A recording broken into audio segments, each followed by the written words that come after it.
பிதா, சுதன், பரிசுத்த ஆவியின் பெயராலே ஆமென். மாற்கு எழுதிய தூய நற்செய்தியிலிருந்து வாசகம்.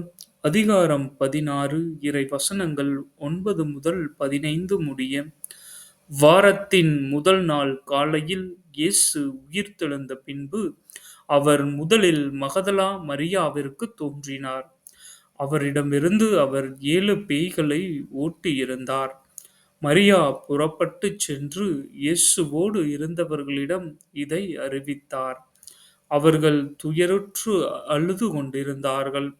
அவர் உயிரோடு இருக்கிறார் என்றும் மரியா அவரை கண்டார் என்றும் கேட்டபொழுது அவர்கள் நம்பவில்லை. அதன் பிறகு அவர்கள் இருவர் வயல்வெளிக்கு நடந்து சென்றபொழுது இயேசு அவர்களுக்கு வேற்று உருவில் தோன்றினார்.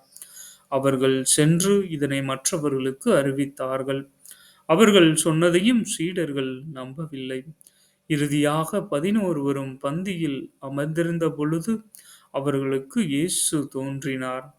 உயிருடன் எழுப்பப்பட்ட தம்மை கண்டவர்கள் சொன்னதையும் நம்பாமல் அவர்கள் கடின உள்ளத்தோடு இருந்தமையால் அவர் அவர்களுடைய நம்பிக்கையின்மையை கண்டித்தார்.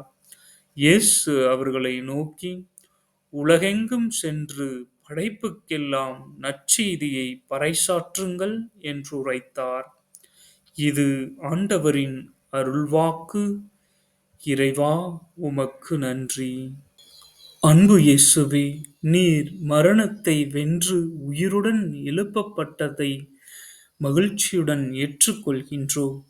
நாங்கள் உமது நற்செய்தியை உலகம் முழுவதும் அறிவிக்க அழைக்கப்பட்டுள்ளோம். எங்கள் மனக்கண்களை திறந்து உமது வார்த்தையின் மீது நம்பிக்கை வைக்கவும் உமது வார்த்தையை வாழ்வாக்கவும் அருள் தாரும். எங்களது உடல், உள்ளம், ஆன்மா அனைத்தும் உம்மை மகிமைப்படுத்தட்டும்.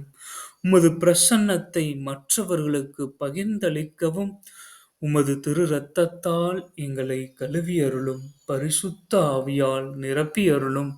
ஆமேன்.